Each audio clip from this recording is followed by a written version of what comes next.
আসসালামু আলাইকুম সবাইকে, কেমন আছো তোমরা সবাই? আজকে আমরা চৌতরিতের দ্বিতীয় লেকচার, যেখানে আমরা শ্রেণী বর্তনী এবং সমান্তরাল দুই ধরনের বর্তনী নিয়ে আলোচনা করব। তো চলো শুরু করি। তো চৌতরি আমরা প্রথম চ্যাপ্টারে আমরা রোধ নির্ণয় শিখছিলাম, যেখানে একটা আমাদের তার দেওয়া ছিল। এই তারের মধ্যে যে তারের দৈর্ঘ্য এল দেওয়া ছিল এবং প্রস্তুতের ক্ষেত্রফল এ দেওয়া ছিল, এবং এর একটা আমরা জানি এর মধ্যস্থ একটা আপেক্ষিক রোধ থাকে। সেখান থেকে আমরা একটা সূত্র প্রমাণ করছিলাম যে R is equal to rho L by, এই সূত্র আমরা দেখে আসছিলাম। এবার আমরা শ্রেণী বর্তনীর তুল্যরোধ এবং সমান্তরাল বর্তনীর তুল্যরোধ, এই দুই ধরনের তুল্যরোধ নিয়ে আলোচনা করব। তো শ্রেণী বর্তনী, শ্রেণী বর্তনীটা কীরকম?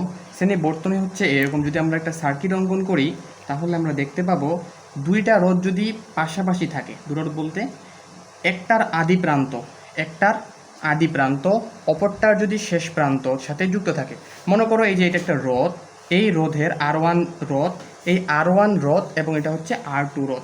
R1 রোধের শেষ প্রান্ত হচ্ছে এইটা এবং R2 রোধের আদি প্রান্ত এইটা। এই দুটো যদি এক প্রান্তে যুক্ত থাকে, তখন সেটাকে আমরা কোন বর্তনী বলি? তখন সেটাকে আমরা শ্রেণী বর্তনী বলি।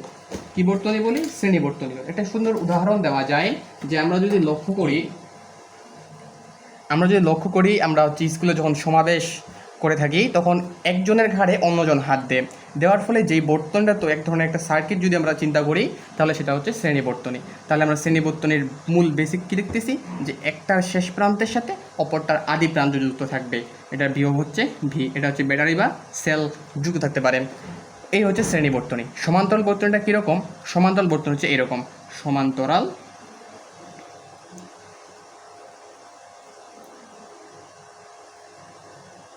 সমান্তরাল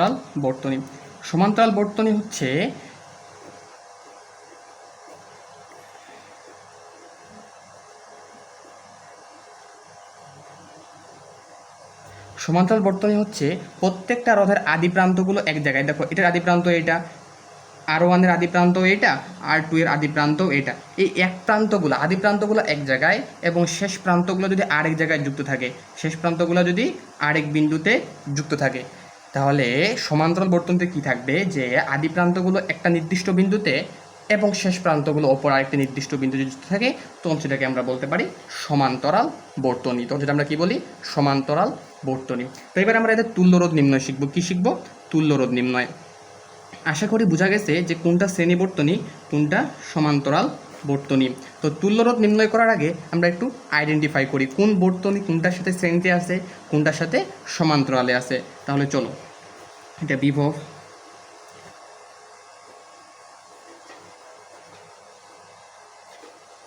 একটা সার্কিট অঙ্কন করি। তাহলে বলো তো, এটা যদি R1 রোধ হয়, এটা যদি R2 হয়, এটা যদি R3 হয়, এবং এটা যদি R4 হয়, কোন রোধগুলো শ্রেণীতে এবং কোন রোধগুলো সমান্তরালে আছে, এটা একটু আমরা বোঝার চেষ্টা করি। তাহলে দেখি, আমরা বলছিলাম যে আদি প্রান্তগুলো যদি একটা নির্দিষ্ট বিন্দুতে, যদি আমরা এতটুকু কল্পনা করি, তাহলে এই রোধগুলো দেখো আদি প্রান্তগুলো এইখানে সীমিত হয়েছে, এটার সাথে এটা, এটার সাথে এটা, এটার সাথে এই যে এটা, এর আদি প্রান্তগুলো এক জায়গায় মিলিত হয়েছে এবং শেষ প্রান্তগুলো এই জায়গায়, শেষ প্রান্তগুলো আসে এই জায়গায় মিলিত হয়েছে। তাহলে দেখো, আদি প্রান্তগুলো একটা নির্দিষ্ট বিন্দুতে এবং শেষ প্রান্তগুলো আরেকটি নির্দিষ্ট বিন্দুতে মিলিত হয়েছে। তাহলে দেখো, এই তিনটা রোধ R2, R3, R4 কিসে আছে? সমান্তরালে আছে। আবার তাহলে এটা সমান্তরাল থাকলে এখানে একটা রোধ হয়ে গেল। তাহলে আমরা যদি পরবর্তীতে আবার সার্কিটটা অঙ্কন করার চেষ্টা করি, এটা হচ্ছে R1 এবং এই তিনটা মিলে একটা হয়ে গেল, যেটার নাম আমরা দিতে পারি RP। কি? RP এবং বিভব। তাহলে বলো তো, এই রোধের শেষ প্রান্ত এটা এবং এর আদি প্রান্ত এটা এক জায়গায় যুক্ত হয়েছে, তাহলে RP আর R1 কিসে আছে? শ্রেণীতে আছে। তাহলে আমরা শ্রেণী এবং সমান্তরাল এবং আমরা যে হচ্ছে একটা কম্বাইন্ড বর্তনী থেকে আমরা কোন রোধগুলো শ্রেণীতে আছে, কোন রোধগুলো সমান্তরালে আছে, সেগুলো বার করতে পারবো। চলো, এবার আমরা শ্রেণী বর্তনীর তুল্যরোধ নির্ণয়ের সূত্র এবং সমান্তরাল বর্তনীর তুল্যরোধ নির্ণয়ের সূত্রগুলো শেখার চেষ্টা করি।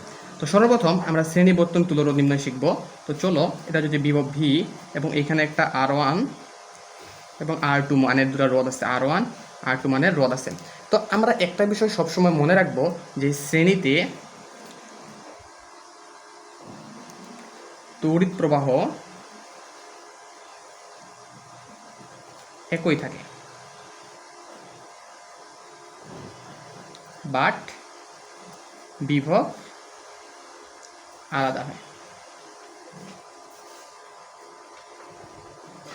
তাহলে আমরা কি জানলাম যে শ্রেণীতে তড়িৎ প্রবাহ মানে আই সেম থাকে, বাট কে ভিন্ন থাকে, বিভব পার্থক্য ভি আলাদা হয়, বিভব পার্থক্য ভি আলাদা হয়।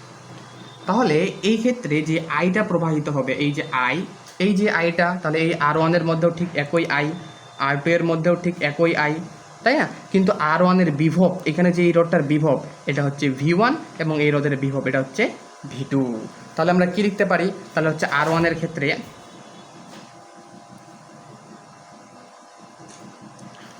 ক্ষেত্রে আমরা একটা সূত্র জানি যে ওহমের সূত্র থেকে V is equal to I R, V is equal to I R, তাহলে V1 is equal to I তো সেম R1, তাই না? এটা হচ্ছে R1 এর ক্ষেত্রে। তাহলে R2 এর ক্ষেত্রে কি? R2 এর ক্ষেত্রে V2 is equal to I R2। এটা হয় কি না বলো তো? অবশ্যই হয়। তাহলে আমরা তুল্যরোধ যেহেতু নির্ণয় করব, সেজন্য আমরা R1 এর ক্ষেত্রে কি পরিমাণ বিভব, R2 এর ক্ষেত্রে কি পরিমাণ বিভব সেটা আমরা বাইর করলাম। ক্লিয়ার? ওকে, এবার তুল্য বর্তনীর বিভব, তুল্য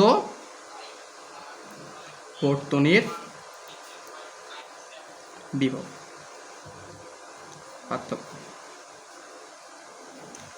V is equal to I R কিনা, কিন্তু আরটা কিসের শ্রেণীতে, আমরা শ্রেণীতে কি দ্বারা প্রকাশ করি? আর এস, শ্রেণী মানে হচ্ছে সিরিজ, এবং আর পি মানে হচ্ছে, লিখতে পারি যে V1 আর V2 যোগফলটাই হবে ভি, তাই কি না?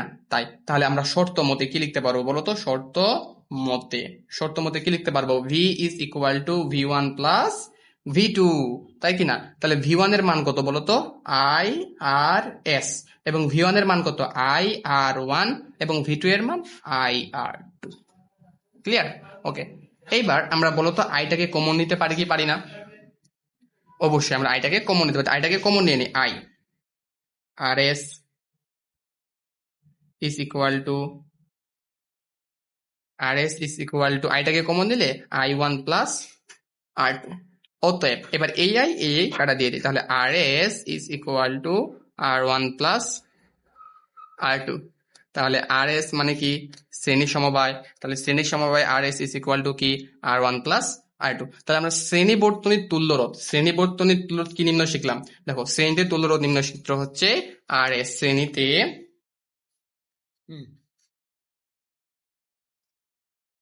তুল্যরোধ RS is equal two R1 plus. তাহলে এটা কি অবশ্যই আমাদের মনে থাকবে যে শ্রেণীতে তুল্যরোধ নির্ণয় সূত্র হচ্ছে রোধদ্বয়ের যোগফলের সমান। এবার আমরা সমান্তরাল বর্তনী তুল্যরোধ শিখবো। সমান্তরাল বর্তনী। তো সমান্তরাল বর্তনীর ক্ষেত্রে কি হবে? আমরা সমান্তরাল বর্তনীটা অঙ্কন করার চেষ্টা করি।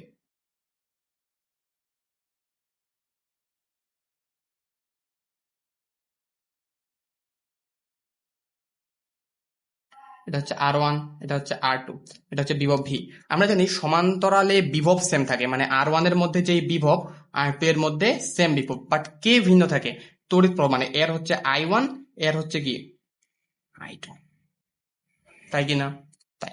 তাহলে এবার আমরা বাইর করি যে সমান্তরালে R1 এর ক্ষেত্রে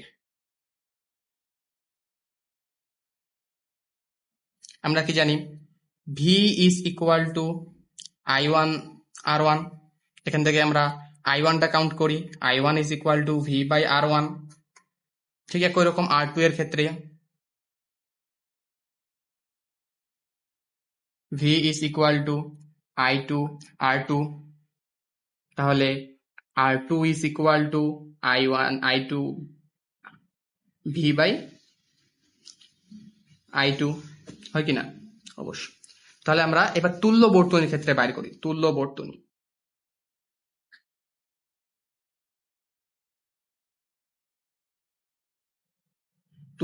ক্ষেত্রে তাহলে কি হবে? V is equal to I R, তাহলে এটা কি প্যারালাল? যেহেতু সমান্তরাল আছে সেজন্য আমরা কি লিখতে পারি? আরপি। তাহলে অতএব RP is equal to V by কি আই।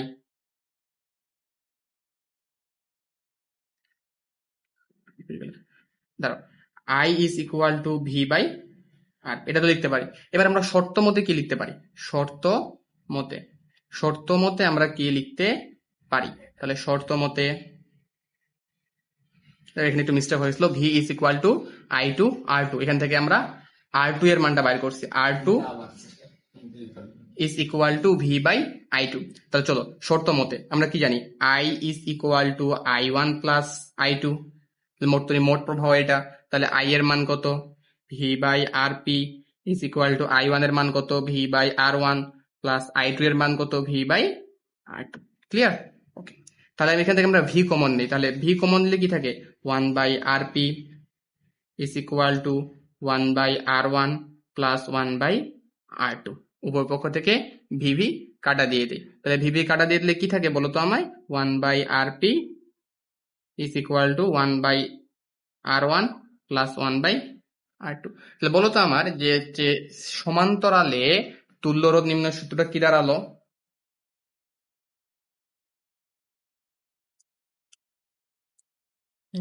তুল্য রোধ one by R P is equal to one by R one plus one by R two. তো ভাই প্রশ্ন হইলো, আমরা তুল্য রোধ নির্ণয় শিখলাম শ্রেণীতে, R S is equal to R one plus R two, সমান্তরালে one by R P is equal to one by R one plus one by R two. তো এটাকে আমরা একটু মডিফাই করার চেষ্টা করি। তো আমরা এটাকে কি করি? লসাগু করি। তাহলে one by R P is equal to, লসাগু করলে কি হয়? R one into R two. তাহলে উপরে কি? R two plus R one. Inverse করে দেই, তাহলে R P is equal to R one into R two by R one plus R two. এটা হচ্ছে আমরা সমান্তরালে তুল্যরোধ নির্ণয়ের সূত্র। তাহলে আশা করি শ্রেণীতে তুল্যরোধ নির্ণয়ের সূত্র আমরা শিখলাম, সমান্তরালে তুল্যরোধ নির্ণয়ের সূত্র আমরা শিখলাম। যেখানে আমরা দুটা রোধ কাউন্ট করছি, কিন্তু এই জায়গায় তো অনেকগুলো রোধ থাকতে পারে, তাহলে সেই জন্য আমাদেরকে plus dot dot dot dot দিতে পারি। ঠিক একই রকম এইখানেও আমরা প্লাস ডট ডট দিয়ে অনেকগুলা রোধ নির্দেশ করি। তাহলে আমরা আজকে কি কি শিখলাম বলতো? আজকে আমরা শ্রেণীতে তুল্যরোধ নির্ণয়ের সূত্র এবং সমান্তরালে তুল্যরোধ নির্ণয়ের সূত্র দুইটা শিখলাম। এটা কিভাবে আসে, কেন আসে, আশা করি আর কোনো প্রবলেম হবে না। তো আমরা নেক্সট ক্লাসে এই তুল্যরোধ নির্ণয়ে যেই মেথ প্রবলেম আছে, বিভিন্ন বোর্ড কোশ্চেন আছে, সেই কোশ্চেনগুলো আমরা একটু সলভ করার চেষ্টা করব। তো ভালো থাকো সবাই, সুস্থ থাকো, আমার জন্য দোয়া করো, তোমাদের জন্য অবিরাম দোয়া রইলো, ভালোবাসা রইলো। আসসালামু আলাইকুম সবাইকে, ধন্যবাদ।